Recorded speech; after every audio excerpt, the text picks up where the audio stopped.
Today's been one of those days, so I figured the best way to cheer myself up would be to catch up on videos. I mean, obviously I'm not really going to catch up because I'm in Jeremiah, and I still have to do the video that I've owed for a while. So, here's the thing. As I think it was Sean so aptly pointed out, like 2 months ago, or whenever the last one of these was, there are 3 different sets of 10 Commandments, Decalogues, in the Pentateuch, the 5 books of Moses, or the Torah, whatever you want to call it.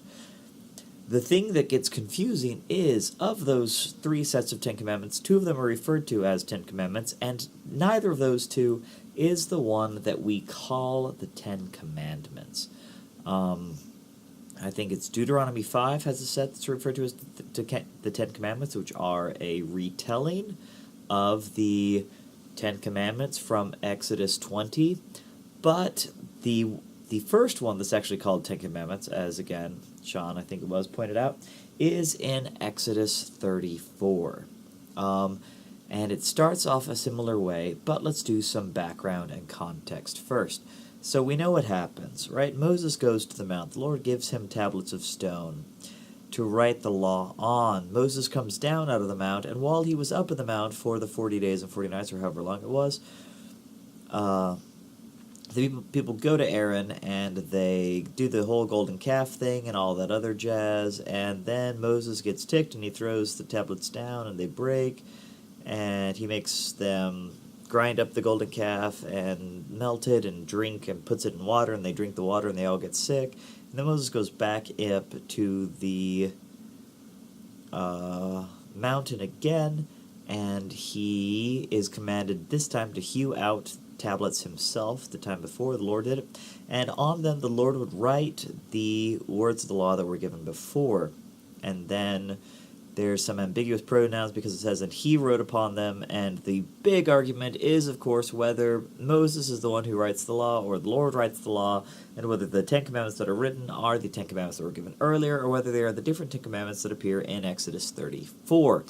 There's a lot of ways to reconcile this. Most of them aren't very good. I mean, while doing research for this video, I found at least 8 different explanations for why there are 2 sets of 10 Commandments, and most of them aren't very good explanations. Sorry, my eyes are being all weird all of a sudden.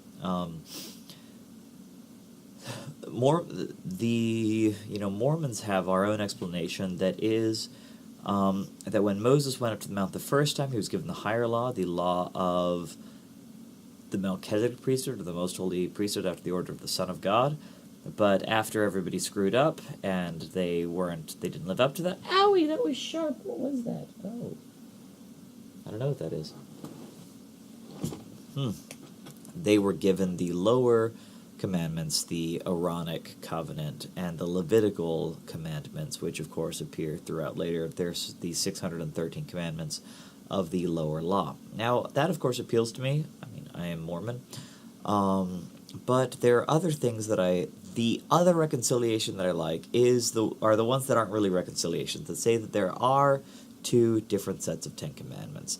If you read the commandments in Exodus 34, they are very different than the commandments in Exodus 20. Even the ones that are similar are still very different. And so the interpretation that I prefer is that there is first the ethical Decalogue, the 10 Commandments that deal with issues of actual ethics and morality. Shalt not kill, shalt not steal, shalt not bear false witness, thou shalt not take the name of the Lord thy God in vain. Those ones that we know. Then the other one in Exodus 34 is the ritual 10 Commandments. I think this fits into, in my personal opinion, the view of the higher law versus the lower law of the Mormon conception. Of course, still, that does kind of leave out, never mind, we won't go into that kind of a detail. So, there's that going for it. The other thing that I really like about it is that it is all about,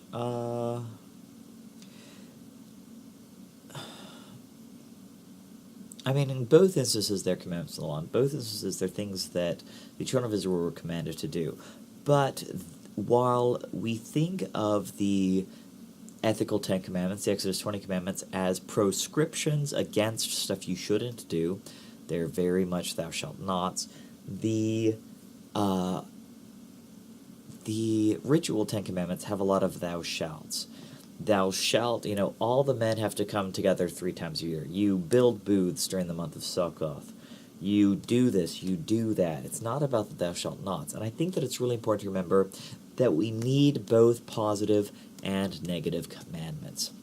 I think that's why both the golden rule of the New Testament and the silver rule of Confucianism are so very important, because it does encompass, you need the commandments of stuff you need to do and the stuff you need not to do. Because otherwise people because you can't just not do bad stuff. If you're not doing good stuff either, it doesn't help, which is why I don't think trying to reconcile and explain away the fact there's 2 different lists is actually productive, right? You need the commandments to go forward and do stuff. Well, I mean, you don't need them. That's the thing about ethics, is it's about creating an inner life where you are self-motivated to go and to do the right thing and not having to be told to. Of course, we know that.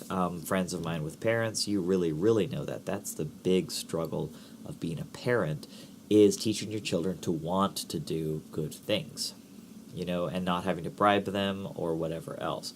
They clean their room because they want to have a clean room and get that internal sense of self-efficacy or whatever.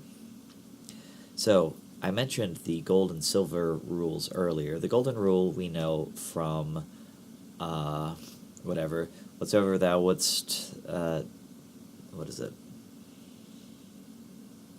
do unto others as you would have others do unto them. That is a positive command. You should do to other people what you want done to yourself. The silver rule of Confucianism is the other way around. You shouldn't do to other people what you don't want done to yourself. Now that's very Eastern, for lack of a better word. And some people think, and this was especially a problem in Western imperial days, that they're saying the exact same thing, but they're not. They're saying the opposite thing. The end result is similar to the same, in the same way that both of the commandments, both of the sets of the 10 commandments in the Exodus to teach you stuff. But it's not enough only to do nice things to other people. You also need to not do mean things to other people. So I really like that. This isn't a very good video, I'm sorry, it's not my best day. But then there's some other fun things that I wanted to say. So when God makes the 10 Commandments, originally in Exodus 20, and the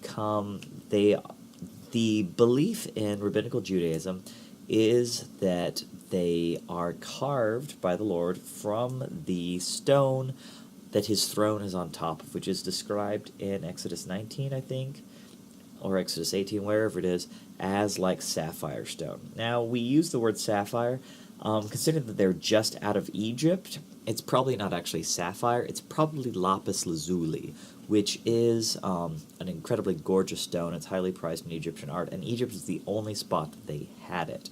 It's also really interesting that because of lapis lazuli, Egyptians are one of the few ancient cultures which have a color blue. There's lots of cool research on this, but pretty much until the classical period, blue isn't a color that you see very much. This is part of the reason why there can be confusion in the Bible between what color things are. Because you see blue and purple used interchangeably in the Bible. I think you sometimes even see red, blue, and purple all used interchangeably, and that's because blue as a concept didn't exist for anyone but the Egyptians until after the Malachi period. And fascinating anthropology and history on this. You should really go look into it.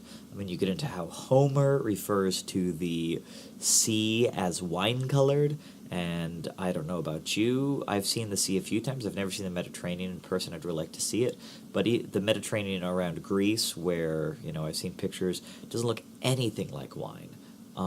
There are references to, yeah, there's all kinds of cool stuff. So give that a look-see if you'd like more information about this.